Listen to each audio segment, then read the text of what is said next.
plank and headstock are made with Sipo mahogany, a maple veneer, and either a piece of rosewood or ebony for the inner part, the spine.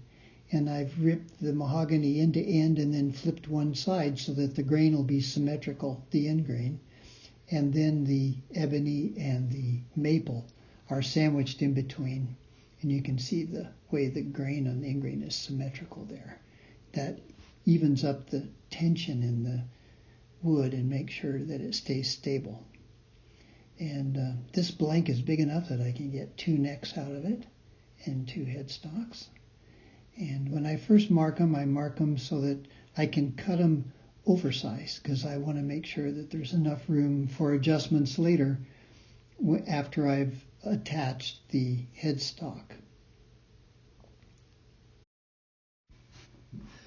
All my ukuleles have either a rosewood or an ebony spine, and that in combination with the book-matched mahogany in the neck makes for an extremely stable and strong neck.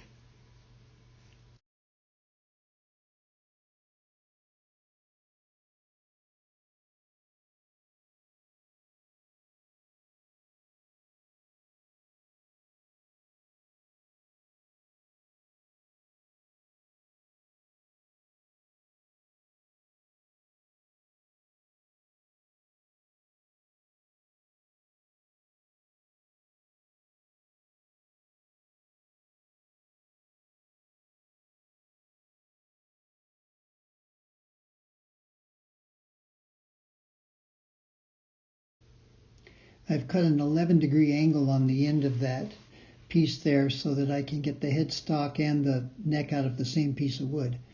And here I'm just making sure everything is in the right place. It's going to work out.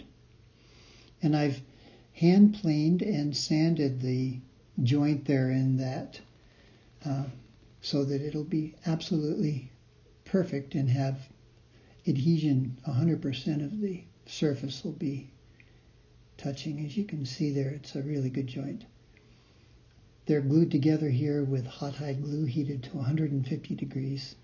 And the clamp that runs end to end is to keep the headstock from sliding down. With the clamps on there, it has a tendency to want to do that, so that longer clamp holds it in place.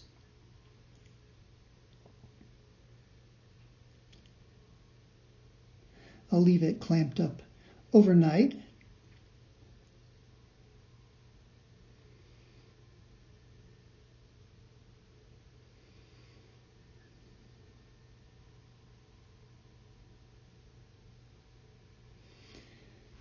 So here it is the next day, and now it's just a matter of cleaning it up and then getting the final shape.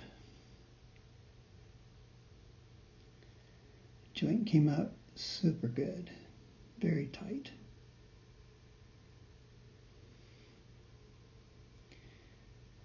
This sanding block has 100 grit sandpaper on it, and it flattens everything off really well and cleans up everything really well. I don't use a rubber sanding block on this. I like that hard one for this.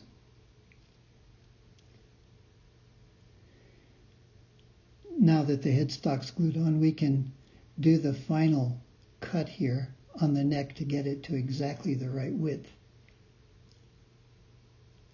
or thickness, I should say.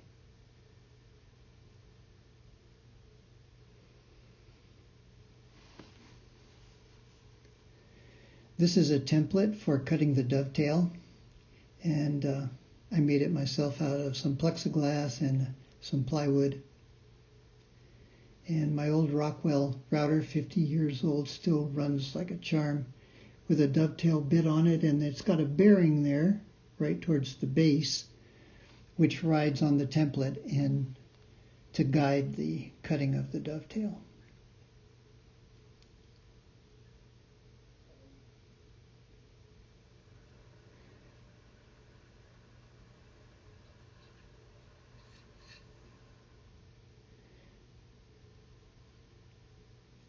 So now it's a matter of marking off the width of the fretboard where it's going to be, and we'll cut that oversized too.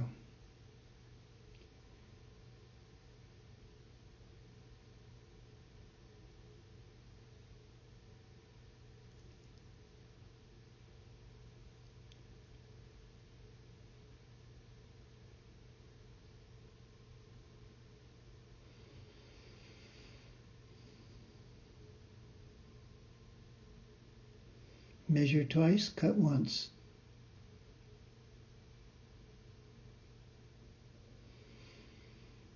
This ukulele will have a slotted headstock on it. I make my own templates for all of these things.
I plane the edges of the headstock on a shooting board so I can make sure that they're straight and flat so that the tuning machines will fit on properly later.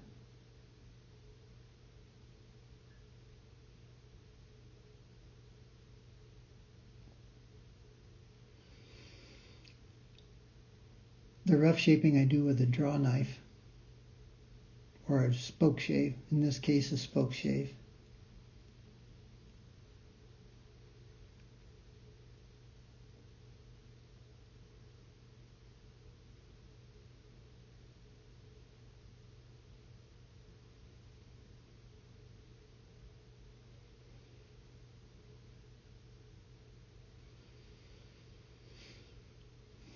And this is a razor rasp. They're really sharp and they cut really quickly and leave a nice surface on the wood too.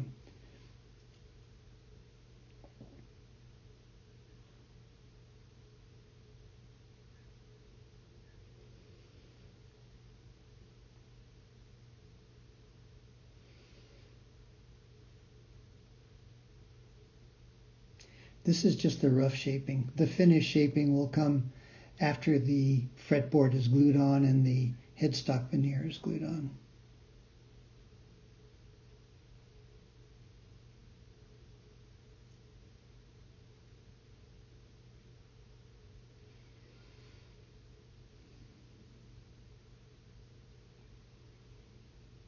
And there you have it. The neck and headstock are all roughed out.